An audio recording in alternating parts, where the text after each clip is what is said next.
That's right everyone, Dragon Ball Super the Manga Chapter 82 is here and... I'm not sure whether I like it or not. Every month, I review the Dragon Ball Super manga for you, so you don't have to, using the proper sources, such as Viz Media and their online portal, which is my preferred place to read said manga. And no, this is not a sponsor, it's just what I choose to use. And since Dragon Ball Super Superhero has been delayed a little due to the cat basically having their catnip toy hacked, we'll have to rely on the Granola Saga to provide us entertainment a little while longer. And how is it?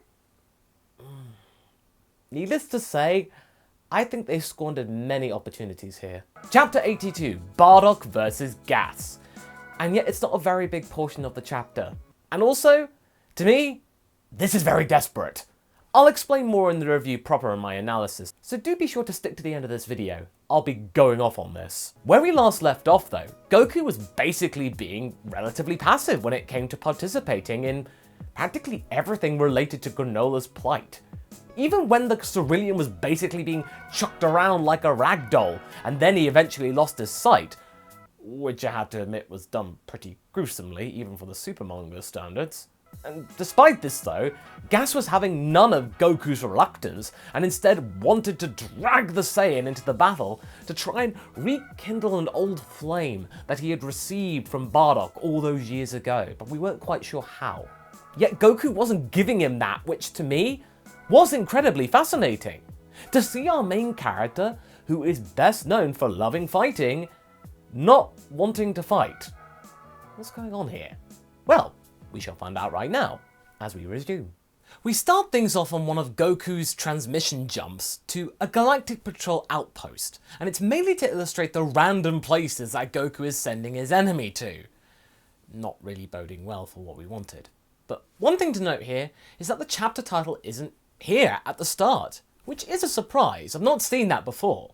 But either way, it's not really a major plot point yet, because Goku and Gas then disappear onto another planet, as to probably get some distance away from planet Cereal and do enough to basically get some fatigue on the heater's part and some distance.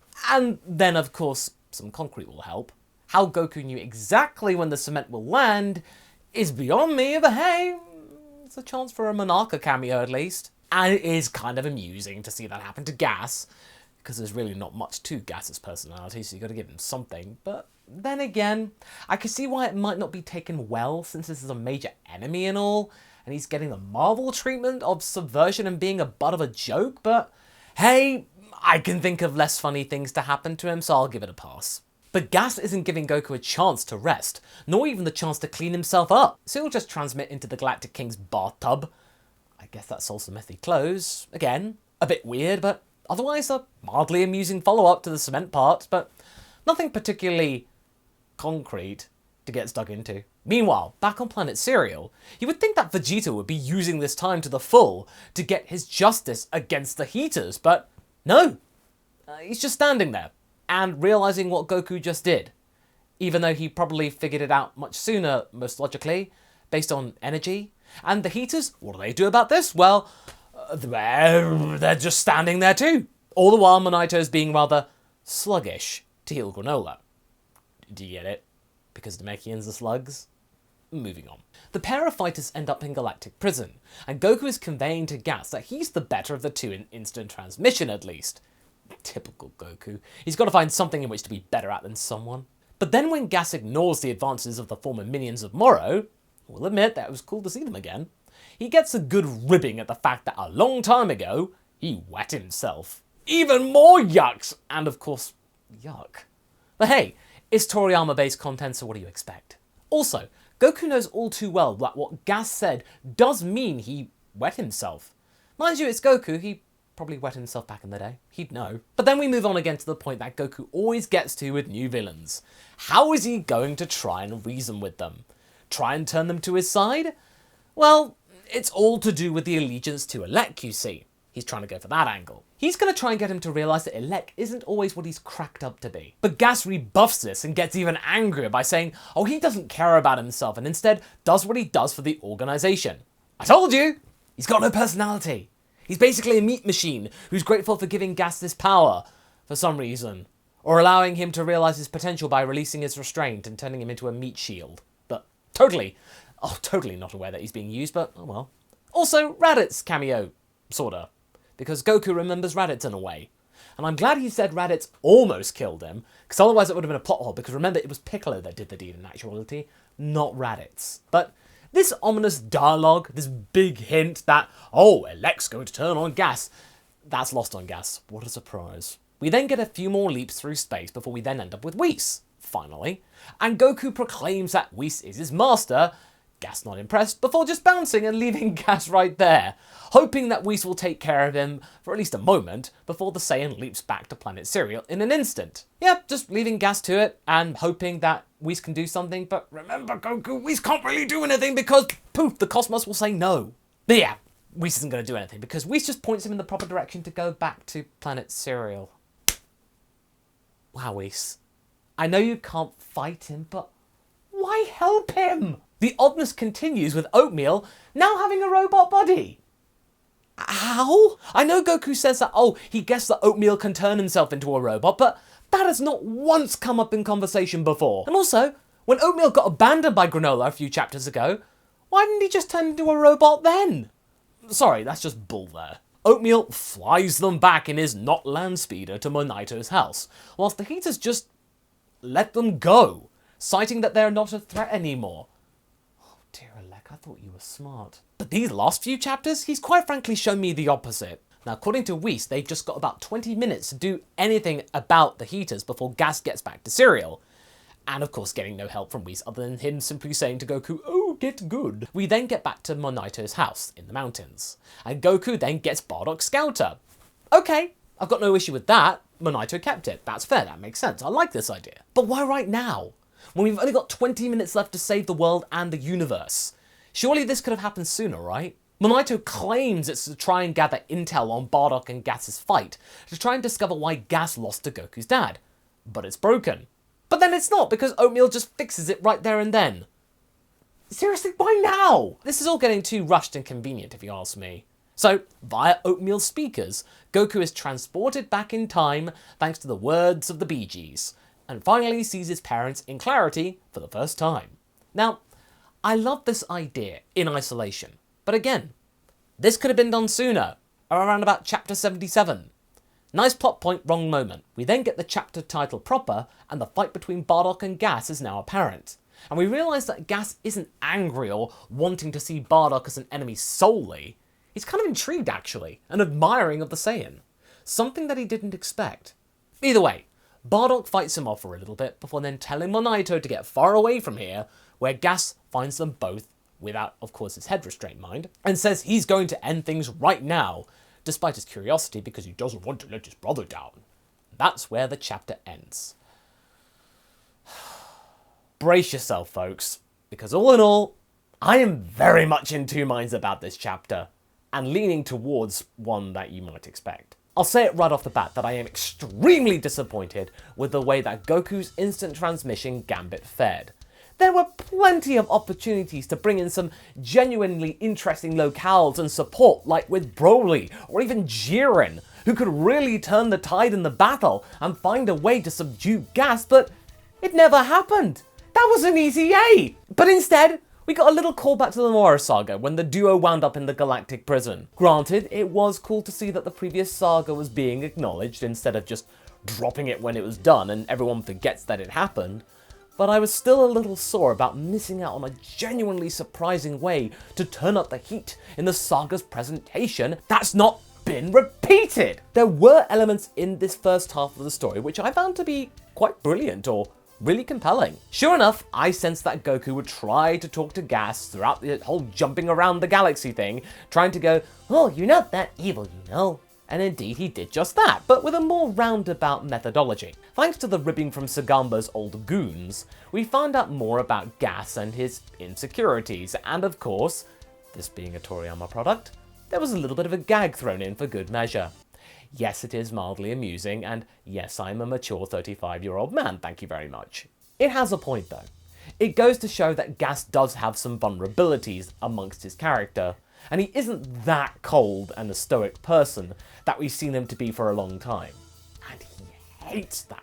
He hates being reminded of his weaknesses and his past. And what Goku's trying to do? Trying to talk him down from his conquest and try and bring some humanity to his psyche, and especially undermining his sort of passion for Bardock's battle? All it's doing is making the situation even worse. Goku, that tactic doesn't work anymore. All you've done now is make Gas pissed. I will say this though. The fact that Goku called out that Gas is stronger than a leg now and could basically do what he wants, he's not under his brother's thumb anymore, I like that, because it's true. But knowing Gas, he'll just rebuff it. It's not good for the story, according to Toyotaro.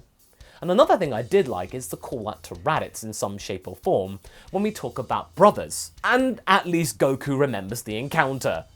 Somewhat. And uses it as a means to warn Gas that even though you've got family behind your back, they can easily turn on you. Foreshadowing. Now here, this is where the manga falls down for me in a big way. Goku basically just left Gas to it with Whis and just went back to Planet Cereal? What? Why? Well, we know why, but I'm just so dang frustrated. I wanted Vegeta to use his little remaining power on deck against the Heaters a little bit, or at least give them a fright. Nope! He basically did nothing. Oatmeal has a body now, and saves the day as the Heaters just let them go. But at least we know that Maki can theoretically release her restraints too. Stop it! Not those kind of restraints, folks. Surely Goku could have scared them into submission, or at least incapacitate them, to ensure that they didn't get up to anything else whilst they were doing things. Or at least get the Dragon Radar back! And that's for Whis' help? So much for that then! Yes, I know that angels can't attack people. We know that from mirrors, of course, but he could at least use his powers to slow Gas down, because Whis can basically do anything, or at least distract him with words or tell him about angels to make it curious. No, he just sort of pointed him back in the right direction, back to Planet Cereal, and only Gas's pride kept him from instantly coming back. Oh, no, that wasn't it. No, plot convenience, that was it. Whis could have at least just pointed him in the other direction, you know, distract him for a little more. Surely that's okay with the cosmos? What's Gas going to do when he realizes he's been hoodwinked and gets angry? Beat Whis up? Then the Scouter. I don't mind Monito having the Scouter to hand, and here, the narrative point of Goku hearing Bardock's voice for the first time, with the Scouter, and then activating a memory within his mind is a really powerful one, because, you know, there are probably things that Goku doesn't remember and are now suddenly coming to fruition with the right stimuli. This is something I actually would have loved to have seen in the story proper. But not right now! Not when there are other, bigger things in which to worry about. The Heaters need dealing with Goku, and Goku warned Gas specifically that Elec was probably going to turn on his brother and most likely his family. At least show Gas some mercy by taking out Elec so he can't harm him or his siblings. This, to me, is desperation on Toyotaro's part.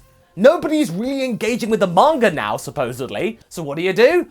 Use Bardock for the third time! Seriously, what is it with Toriyama and Toyotaro about doing things in threes? We had the Dragon Team go to the future 3 times in the Zamasu arc. We had Goku go Ultra Instinct 3 times during the Tournament of Power. And now, 3 Bardock flashbacks. This flashback will probably continue in the next chapter, I'm sure of it. But it all starts with the fact that Gas, we actually find out, admires Bardock, sorta. Finds him interesting for a low-class Saiyan. Again, I don't mind this plot point. But this could have been done better. What if you did this flashback from Gas's point of view? If this had been told via Gas, this would have been fine, because he was there. It would have actually been curious to see this part of history from the antagonist's angle, but no! I'll look past that for now. But it's just such a weird plot device to use here. All it's doing is telling us that the creators couldn't come up with a better ending or a means to make us feel sorry for Gas. And instead, we have to call upon Bardock's cool factor one more time to make people look and read. But I feel that people are wise to that now. People are sort of tired of Bardock, and I don't think this will work as potently as the writers had hoped for. Yes, I am keen to see the full fight of Bardock and Gas now, but why did we need to see a flashback in the previous chapter? It could have been used now, and from Gas recalling it to himself as he's flying back to Planet Cereal. Ugh. So yeah, this chapter to me was extremely galling. All it did was use some rather convenient plot points and eliminate Goku's rather curious means of hopping about the galaxy to save for time, So that means the people on Planet Cereal could then mount a counter maneuver, but they didn't. And also force the story into making us feel sorry for Gas with yet another Bardock cameo. It just screams of desperation and a lack of ideas to me, as well as a means to try and spark interest in the manga, which has clearly been flagging. Yes, Bardock can be cool, but the way it's been repeatedly used, that's not cool. Fine, you can call me bitter that I was wrong, but I don't mind being wrong. I don't mind being surprised with something I didn't expect. But at least make it something that utilizes as many people and characters as possible! Anyway, if you want to see what you may have missed out of this and some other examples of our long-form discussions, do look at our podcast channel here for the in-depth review of this chapter, or one of my other discussions. And I'll see you next month for the latest review. Hopefully it's a little bit better. Catch you later.